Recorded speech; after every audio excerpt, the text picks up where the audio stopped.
오늘 하나님 말씀은 사도행전 9장 15절에서 22절까지의 말씀을 한 절씩 교독하도록 하겠습니다. 사도행전 9장 15절에서 22절까지의 말씀입니다. 신약성경 202쪽에 있습니다. 주께서 이르시되 가라, 이 사람은 내 이름을 이방인과 임금들과 이스라엘 자손들에게 전하기 위하여 택한 나의 그릇이라.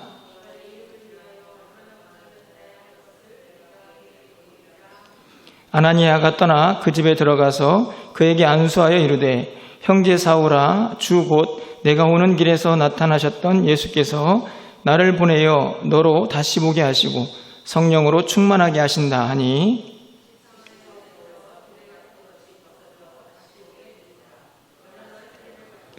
음식을 먹음에 강건하여지니라. 사울이 다메섹에 있는 제자들과 함께 며칠 있을새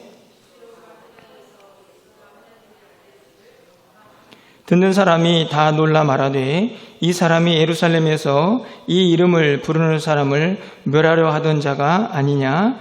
여기 온 것도 그들을 결박하여 대제사장에게 끌고 가고자 함이 아니냐 하더라. 사울은 힘을 더 얻어 예수를 그리스도라 증언하여 다메섹에 사는 유대인들을 당혹하게 하니라. 아멘. 샬롬. 오늘도 영상으로 예배하는 우리 모든 성도님들을 또 환영하고 축복합니다. 주일날 예배를 드리고 3일이 지났는데요. 다들 잘 지내고 계시죠? 누군가가 이 시대를 삼폭 시대다 이렇게 이야기하는 것을 들었습니다. 세 가지 폭이 있는 시대라는 뜻인데요. 하나는 폭우, 또 하나는 폭풍, 또 하나는 폭염입니다. 사실은 모두가 다 자연재해와 연관이 되어 있다라는 생각이 듭니다. 폭우도 있고 폭풍도 있는데 우리가 지금 경험하고 있는 시대는 폭염의 시대라고 생각이 듭니다. 많이 더우시죠? 해외에서 들려온 소식이지만 이 폭염 때문에 많은 사람들이 목숨을 잃는 그런 소식들도 접하게 됩니다. 참 어수선한 시대를 살고 있다 이런 생각이 드는데요. 아무쪼록 우리 모든 성도님들이 이 어려운 시기지만 건강을 좀 잘 지키셔서 각자의 자리에서 하나님을 예배하는 데에 부족함이 없기를 소망해 봅니다. 오늘은 먼저 설교를 하기 전에 특별 광고를 좀 하나 드리려고 합니다. 설교를 마치고 그리고 모든 예배, 주기도문까지 마친 후에 여러분들 지금 유튜브에 아마 실시간으로 함께 참여하고 계신 줄 아는데요.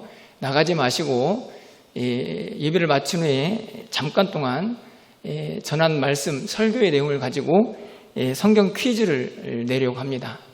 여러분들 나가지 마시고 그 퀴즈를 여러분이 참여하셔서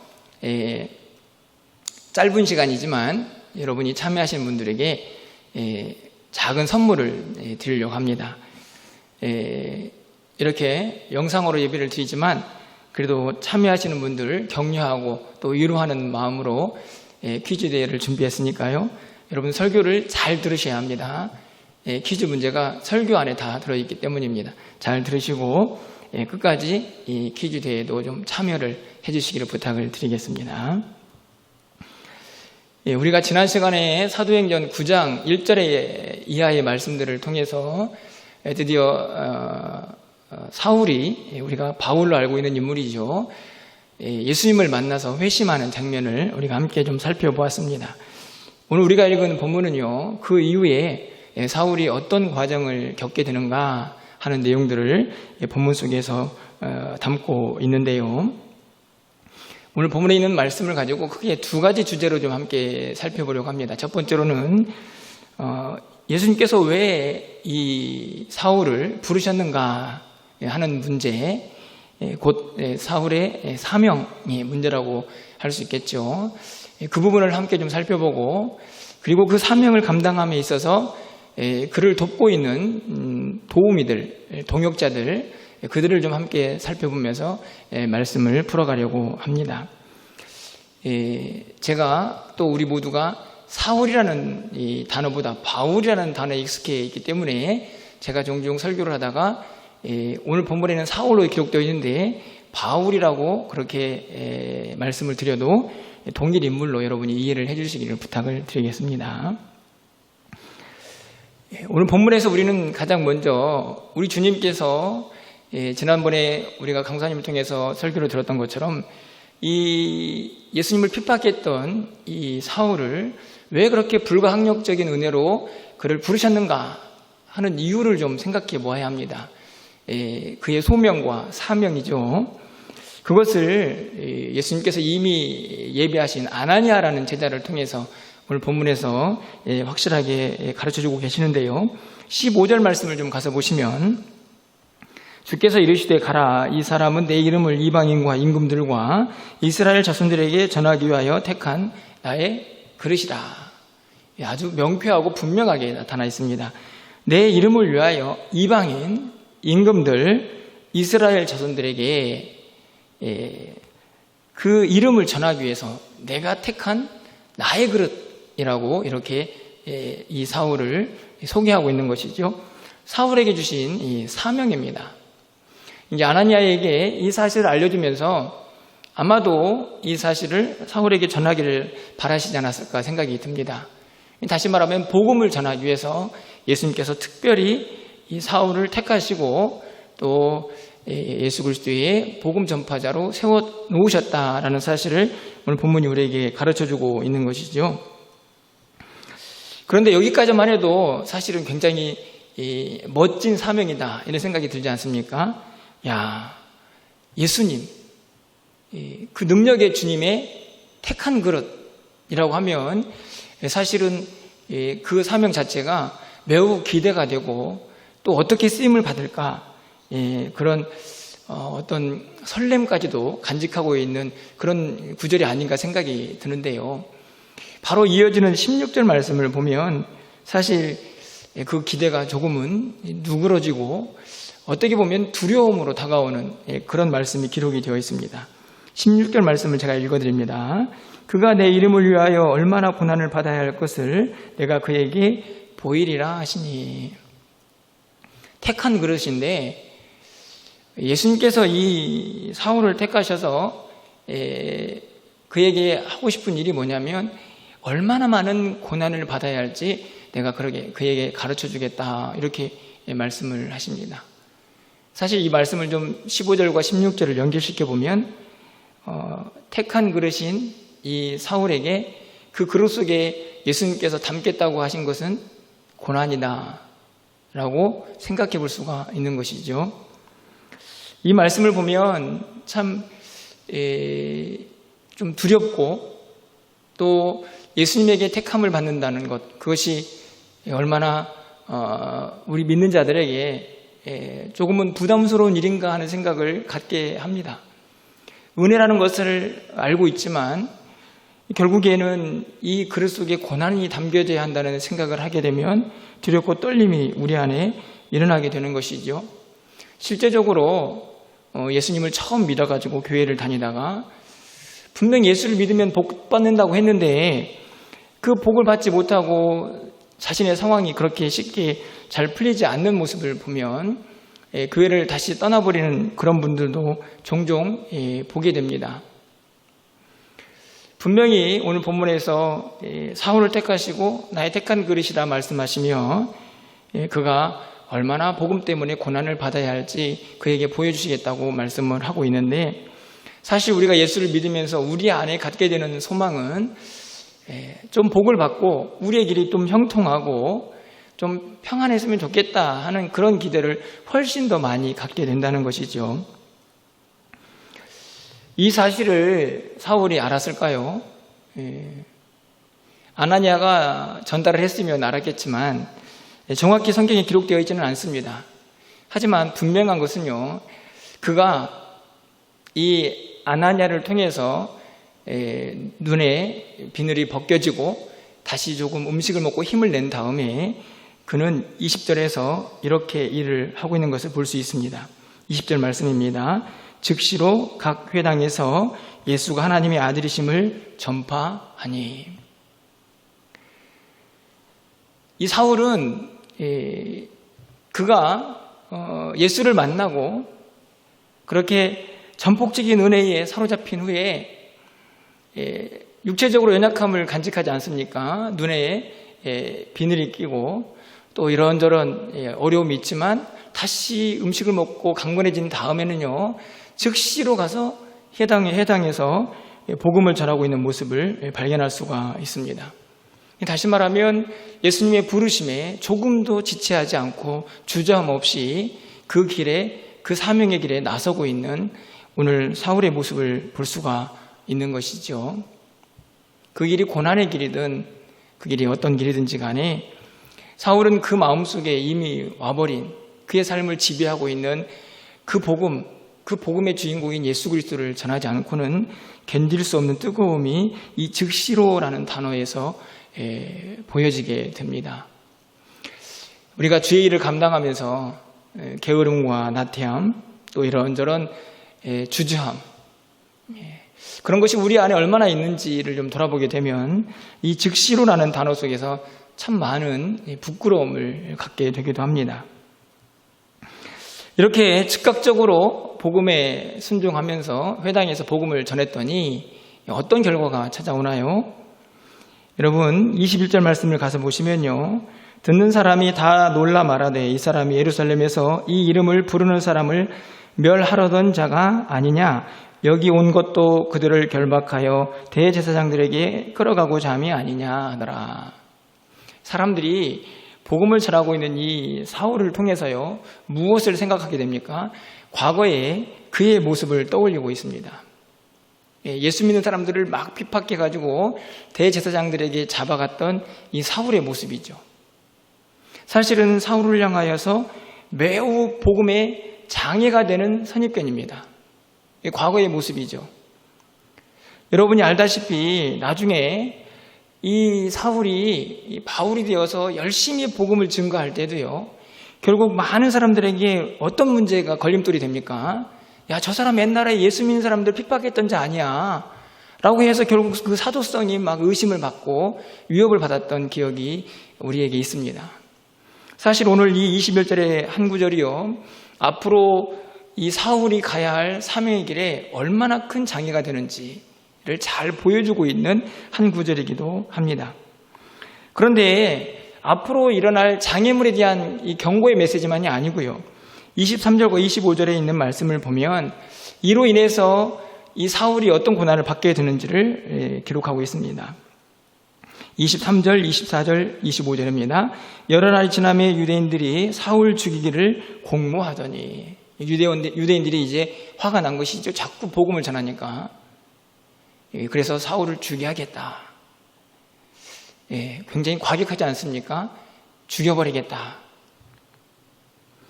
그래서 밤낮으로 성문에서 지킵니다. 그래서 25절 말씀을 보면 어떻게 합니까? 그의 제자들이 밤에 사울을 광주리에 담아 성벽에서 달아 내리니라. 제가 이 구절을 보면서 조금 웃음이 나왔는데요, 심각한 문제이긴 하지만 여러분 보십시오. 이 성이 얼마나 큰 성인지는 알 수 없습니다. 그런데 이 유대인들의 위협을 피해서 목숨을 구하기 위해서 사울은 목숨을 걸죠. 그렇지 않습니까? 광주리에 타고 성벽을 내려가는 모습을 한번 생각해 보십시오.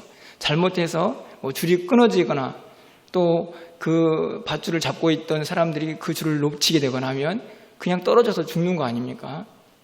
그런 위기, 또 그런 여러 가지 상황들을 또 극복해야 하는 이 사울의 모습을 발견하게 됩니다.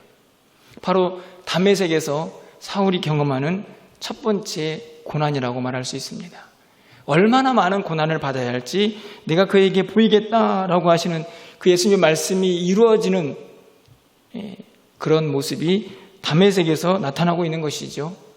목숨 걸고 목숨을 구하기 위해서 광주리에 타고 성벽을 내려가는 모습이 기록되어 있습니다.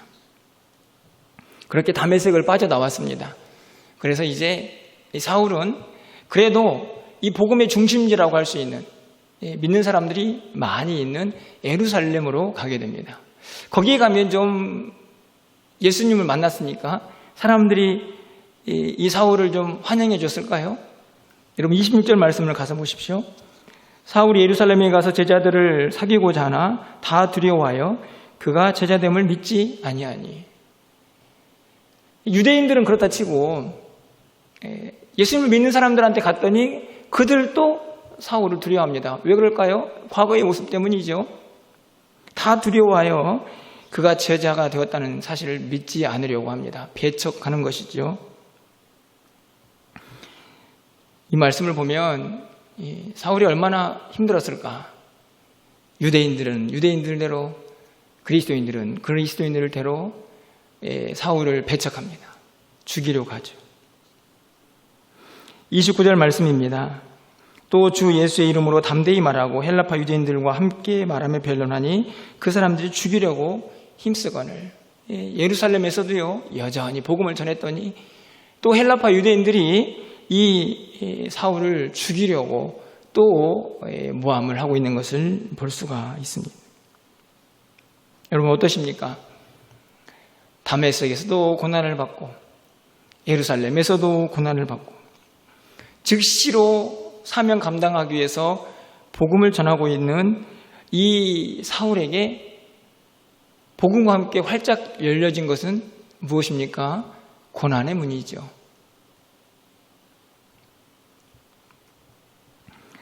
여러분 우리가 지난 주일에 설교했던 디모데후서의 말씀이 생각이 납니다. 디모데에게 편지를 쓰면서 바울이 이렇게 기록을 하고 있었죠. 디모데후서 2장 3절입니다. 너는 그리스도 예수의 좋은 병사로 나와 함께 고난을 받으라. 고난을 받으라. 이 디모데후서는 우리가 잘 알다시피 이 바울 서신의 마지막 서신이죠. 결론적으로 바울이 그의 모든 사역의 일정들, 오늘 본문에서는 사울인데요. 그렇게 디모데에 권면하면서 뭐라고 얘기합니까? 나와 함께 고난을 받자. 결국은 이 사울이 생각하기에 지나온 모든 이 선교 현장에서 그가 경험한 것은 결국 복음과 함께 당했던 고난이 그에게 필수적으로 따랐던 것을 분명하게 기록을 하고 있는 것이죠. 여러분 어떠십니까? 우리가 예수를 믿고 있습니다. 사실은 말씀을 전하고 있는 저 자신에게도 이런 설교를 하는 것이 매우 부담스럽습니다. 왜냐하면 우리가 당하고 있는 이 땅에서 이런저런 고난들이 바울이 당했던 고난과 비교는 할 수 있을까? 사실 거기에 비하면 우리는 너무나 편하게 신앙생활을 하고 있지 않습니까? 하지만 분명한 것은 우리가 예수를 믿는다는 것이 그분의 부르심을 받고 그분이 원하시는 사명의 길을 간다는 것이 결코 우리의 육신의 안위, 잘 먹고 잘 사는 그 일을 위한 것은 분명 아니라는 것입니다.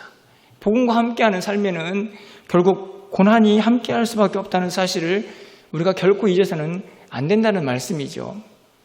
여러분, 이 사울만 복음을 전하라고 부름을 받았던가요? 여러분, 예수님께서 우리를 왜 부르셨습니까?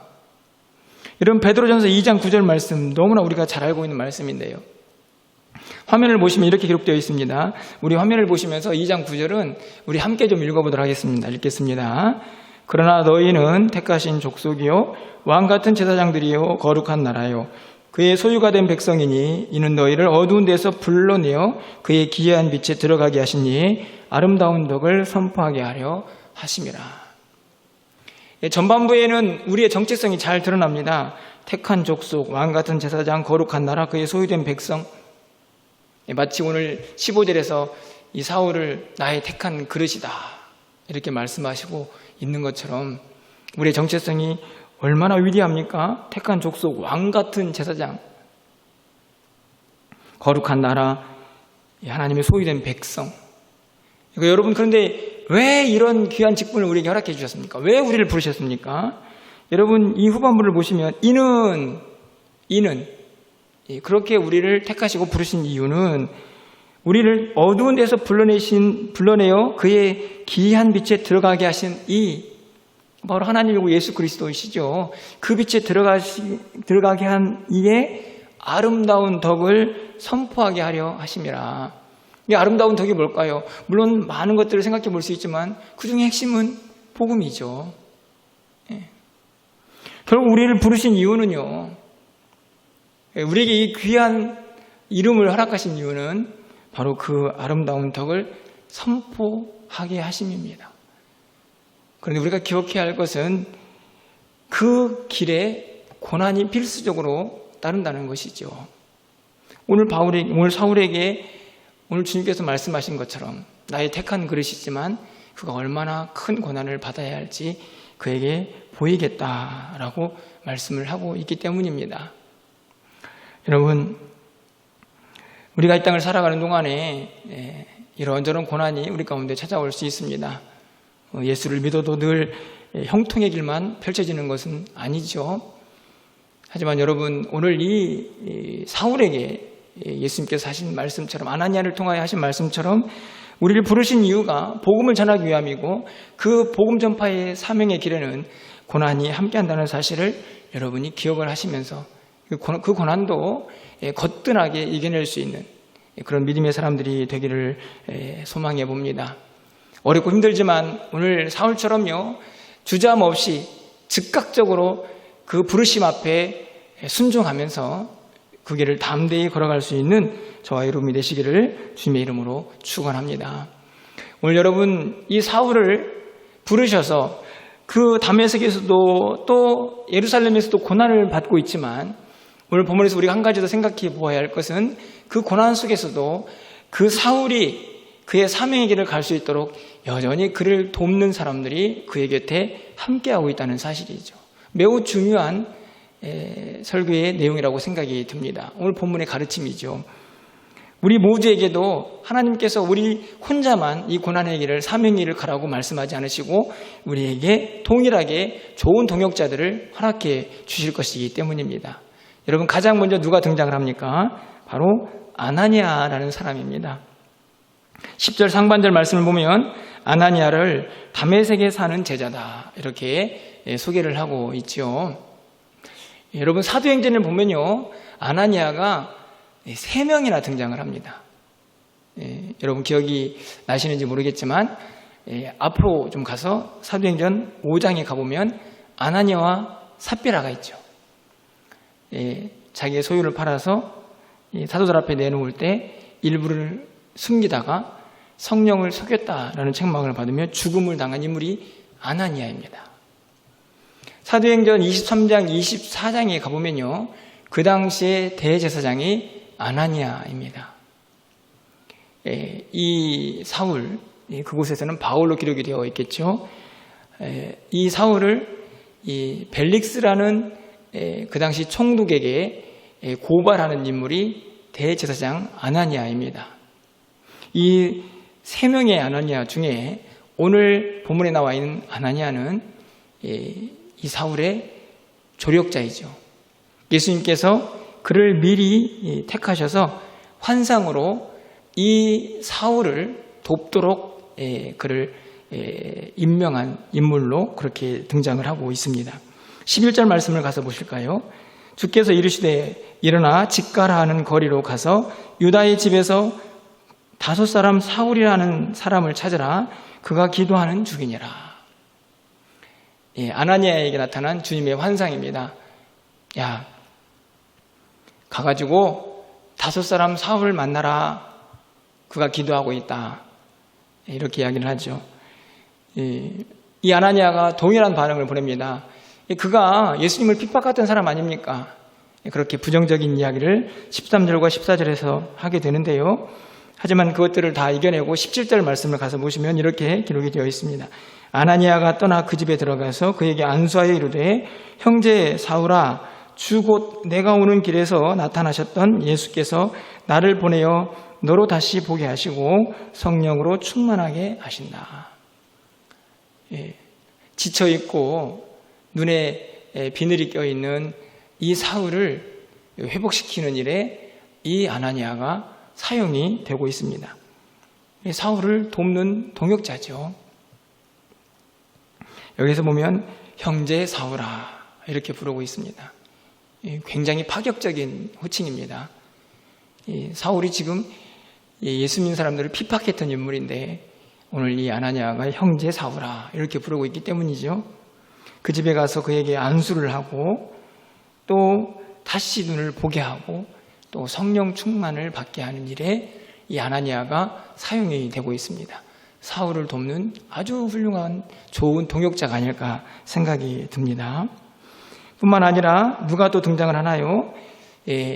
다메섹에서는 이 아나니아가 이 사울의 동역자였다고 하면, 도움이었다고 하면, 예루살렘에서는 바나바라는 인물이 이 사울을 돕게 되죠.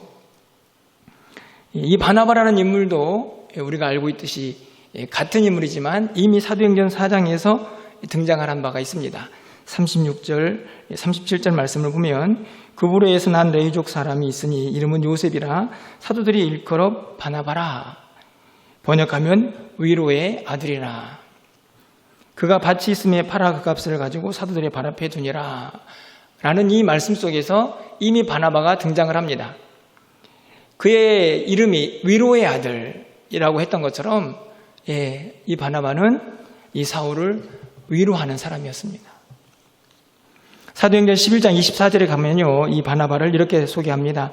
바나바는 착한 사람이요 성령과 믿음이 충만한 사람이라 이에 큰 무리가 죽게 더하여 지더라. 이 바나바는 그 당시에 초대교회에서도 매우 인정을 받고 또 믿음도 그리고 성품도 아주 훌륭했던 그런 인물로 성경이 기록을 하고 있습니다. 사울이 다메섹에서 피신해서 예루살렘에 갔습니다. 아까도 살펴보았듯이 26절 말씀을 보면 거기에서 제자들과 사귀기를 원했는데요. 제자들이 다 사울을 멀리합니다. 그때 이 제자들과 함께 만날 수 있도록 주선하는 인물이 바로 이 바나바죠. 27절 말씀입니다. 바나바가 데리고 사도들에게 가서 그가 길에서 어떻게 주를 보았는지와 주께서 그에게 말씀하신 일과 다메섹에서 그가 어떻게 예수의 이름으로 담대히 말씀하였는지를 전하니라. 지금 이 사울이요 얼마나 외로운 처지입니까? 다메섹에서도 겨우 목숨을 구해가지고 예루살렘으로 왔는데 예루살렘에 오면 좀 나아질 줄 알았더니 제자들이 한 명도 이 사울을 만나주질 않습니다. 사귀려고 하지 않습니다. 두려웠기 때문이죠. 그가 제자인지 믿지를 못했습니다. 이 과정에서 이 사울을 제자들과 만나게 하는 아주 중요한 이 다리 역할을 바로 바나바가 하고 있습니다. 뿐만이 아니죠. 사도행전 11장에 가보면요. 바나바가 나중에 다소에 가서 있는 이 사울을 다시 데리고 와서 안디옥에서 함께 사역을 하고 있는 모습이 기록이 되어 있습니다. 사도행전 11장 25절 26절 말씀이죠.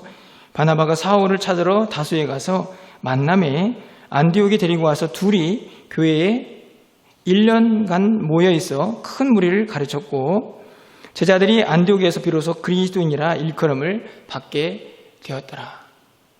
사실은요, 이 사도행전 11장 25절과 26절은요, 매우 놀라운 기록입니다. 여기 보면 우리가 잘 알고 있는 것처럼 비로소 안디옥에서도 그리스도인이라는 사람들이, 제자들이 등장을 하고 있는 것이죠. 그런데 왜 이 구절이 중요하냐면요. 어찌 보면은 사울이 전도의 열매를 맺은 첫 번째 모습이라고 할 수 있습니다. 지금 다메섹에서도 쫓겨났고요. 예루살렘에서도 사실은 나중에 쫓겨나게 됩니다. 그래서 다소에 가서 머물고 있는데요. 이 바나바가 이 다소에 머물고 있는 이 사울을 잊지 않고 안디옥에 데리고 가서 함께 사역을 합니다. 거기에서 드디어 불신자들이 예수를 믿는, 그래서 그리스도인이라고 그렇게 이름 불려지는 놀라운 은혜를, 역사를 경험하게 되는 것이죠. 그런 의미에서 보면요, 이 사울을 돕고 있는 바나바가 얼마나 큰 이 사울에게 도움이 되고 있는지를 우리가 분명히 알 수가 있습니다. 외면당하는 사람들에게 함께 사귈 수 있는 기회를 제공하고, 그리고 잠시 몸을 피하고 있는 그곳에 가서도 다시 불러내어서 함께 사역하며 그 동역의 열매를 맛볼 수 있도록 그렇게 이 사울을 돕고 있는 인물이 바나바입니다. 다메섹에서는 아나니아가, 그리고 또 예루살렘에서 또 안디옥에서는 바나바가 이 사울을 진짜 복음의 이 귀한 사명 일을 갈 수 있는 그런 능력자로 세워져 가는 과정 속에 도움을 계속 주고 있는 것이죠.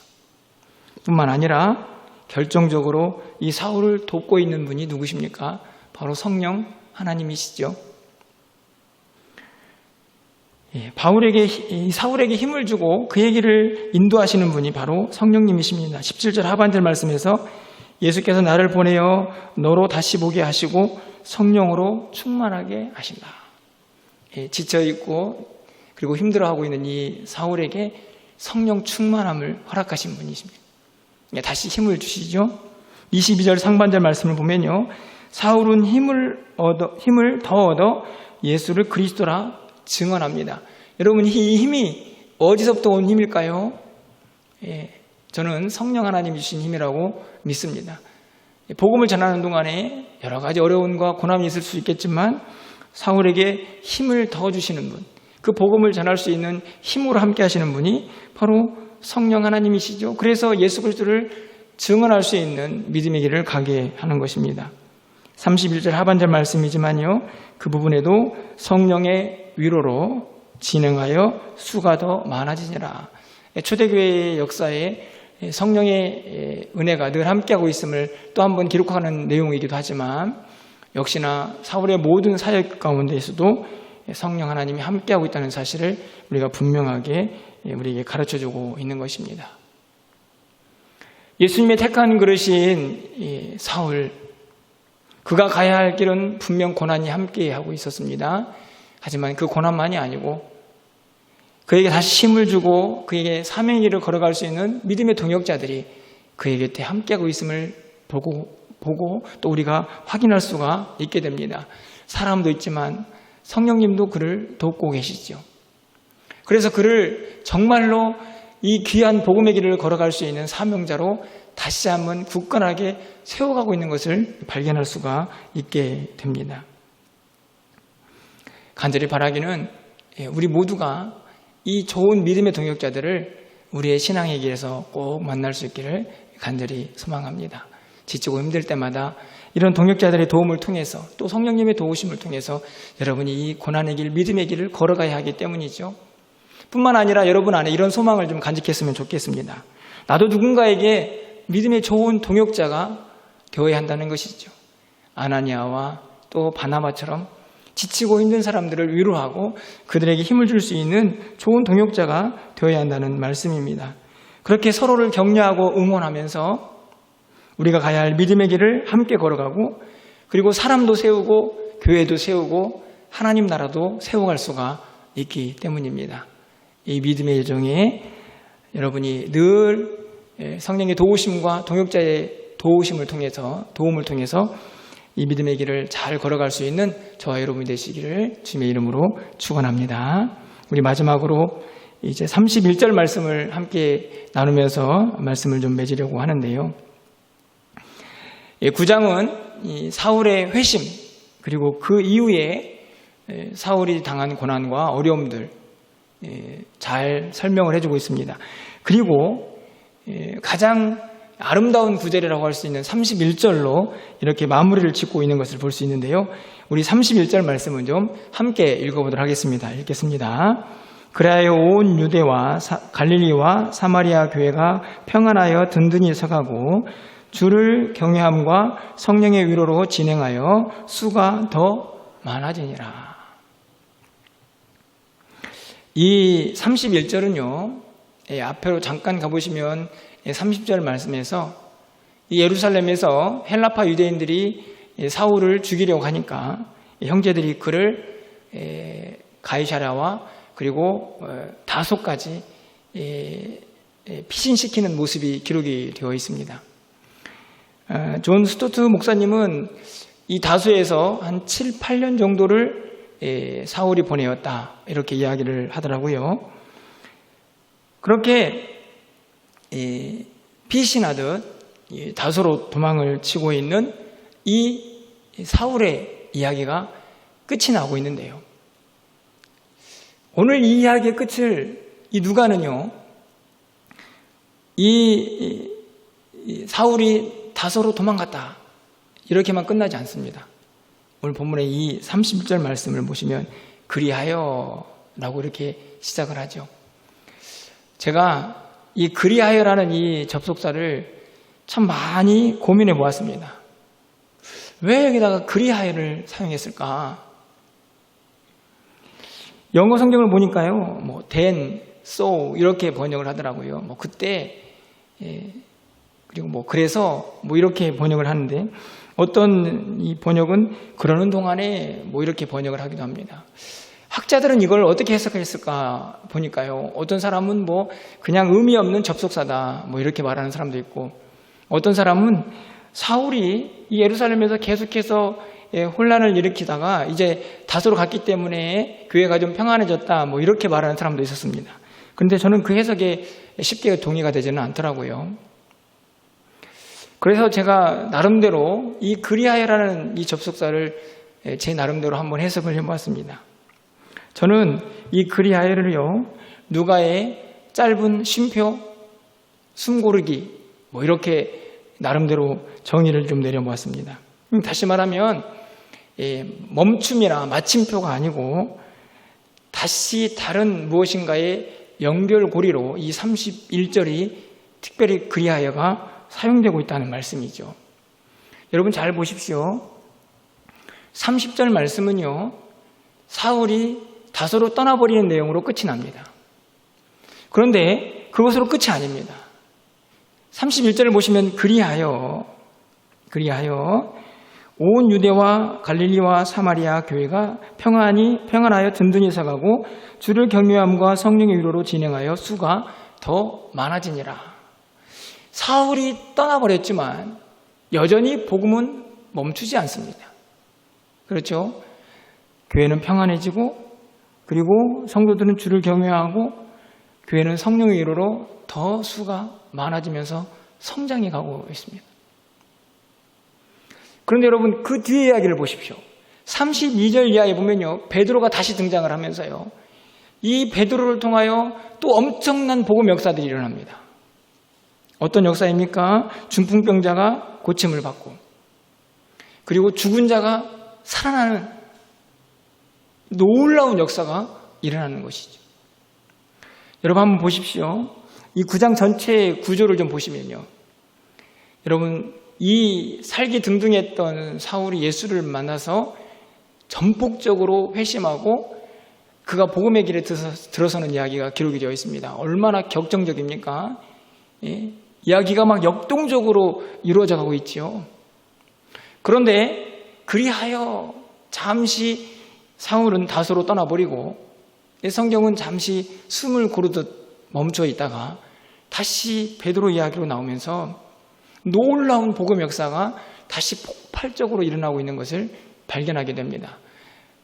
자연스럽게 이어지는 10장까지의 말씀을 보면 이방인인 고넬료가 회심하는 장면까지 성경은 또 막강한 강력한 복음 역사를 우리에게 보여주고 있는 것이죠.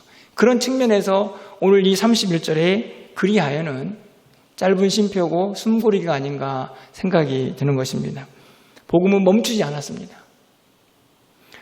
사울의 그 회심의 이야기와 그리고 잠시 다소로 떠나버린 이야기로 끝나는 것이 아니고 여전히 복음은 그 가운데에서 이 초대교회의 부흥을 주도해 가고 그 가운데 하나님의 나라가 확장되어 가고 있는 모습들을 우리에게 가르쳐주고 있습니다. 그리고 더 강력한 복음 역사를 또 우리에게 보여주기 위해서 잠시 숨고르기를 하고 있는 모습이 31절에 기록이 되어 있는 것이죠.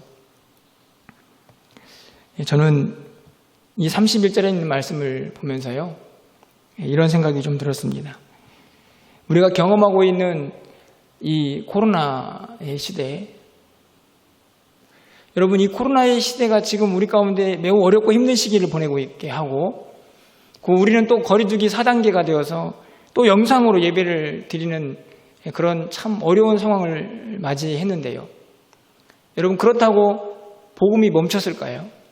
여러분, 하나님의 역사가 멈췄을까요? 저는 그렇게 생각하지 않습니다. 여전히 오늘 31절의 말씀처럼 복음은 계속해서 하나님 나라를 확장해가고 또 믿는 자들을 주님 앞으로 불러내어서 그 수가 점점 더 많아질 수 있도록 하나님의 역사를 하시겠죠. 코로나가 아무리 강하게 우리를 위협할지라도 복음은 멈추지 않습니다. 우리가 보기에는 잠시 멈춰있는 것처럼 보이지만 숨고르기를 할 뿐 절대로 복음은 멈추지 않습니다. 하나님의 나라의 확장도 성장도 멈추지 않죠. 우리는 이 시간을 보내고 나서 오늘 이 32절 이하에서 베드로 사도를 통해서 더 놀라운 복음 역사가 나타났다는 것처럼 우리도 그런 소망을 가져봅니다. 비록 힘들고 어려운 이 시간들이 멈춰지고 나면, 끝나고 나면 우리에게 더 강력한 복음 역사가 나타나서 하나님의 놀라운 은혜를 경험하고 다시 한번 또 뜨겁게 부흥의 역사를 경험하는 그런 교회의 모습을 상상해 보는 것이죠. 그러기 위해서 우리가 해야 할 일이 있습니다. 오늘 본문에서 말씀하고 있는 것처럼 온 유대와 갈릴리와 사마리아 교회가 평안하여 든든히 서가고 주를 경외함과 성령 위로로 진행하여 수가 더 많아지는 것처럼요. 여전히 우리는 복음 안에 든든히 서 있어야 합니다. 주님의 능력 안에 서 있어야 하고요. 여전히 우리의 믿음은요, 주를 경외하고 있어야 합니다. 우리의 믿음이 흔들려서는 안 된다는 말씀이죠. 코로나가 아무리 강력하게 우리를 위협할지라도 우리의 믿음이 흔들려서는 안 되고요. 우리는 주를 경외하며 또 우리 가운데 함께하는 성령의 위로로 세임을 받아서 살아가야 합니다. 우리 교회도 마찬가지고 우리 사랑하는 성도들의 삶도 마찬가지인 것이죠. 오늘 저는 이 31절 말씀을 끝으로 읽으면서 간절하게 기도하게 됩니다. 우리 사랑하는 성도들과 2주 동안 잠시 떨어져 있게 되지만 하나님, 우리 모든 성도님들에게 평안을 주십시오. 어디에 있든지 간에 각자의 자리에서 늘 주를 경외하는 믿음을 잃지 않도록 도와주십시오. 그리고 성령의 위로로 저들을 지켜주십시오. 라고 하는 기도를 하게 됩니다. 여러분 모두가 이 31절의 말씀처럼요, 이 시간이 이 복음의 능력과 은혜를 경험하는 것을 멈추는 시간이 아니고 잠시 우리가 떨어져 있지만 다시 한번 힘을 내어서 각자의 자리에서 하나님을 믿는 그 믿음을 더욱더 견고하게 하시고 또 하나님 앞에서 성령의 위로를 늘 좀 경험하시면서 이 믿음의 여정을 때로는 고난이 닥쳐올지라도 잘 이겨내셔서 우리가 이 모든 어려움들을 다 끝낸 후에 더 멋지게 복음의 역사를 경험하며 그 복음의 은혜 가운데 잠기는 그런 시간들을 사모하면서 이 어려운 시간들을 좀 잘 이겨낼 수 있는 저와 여러분이 되시기를 주님의 이름으로 간절히 축원합니다.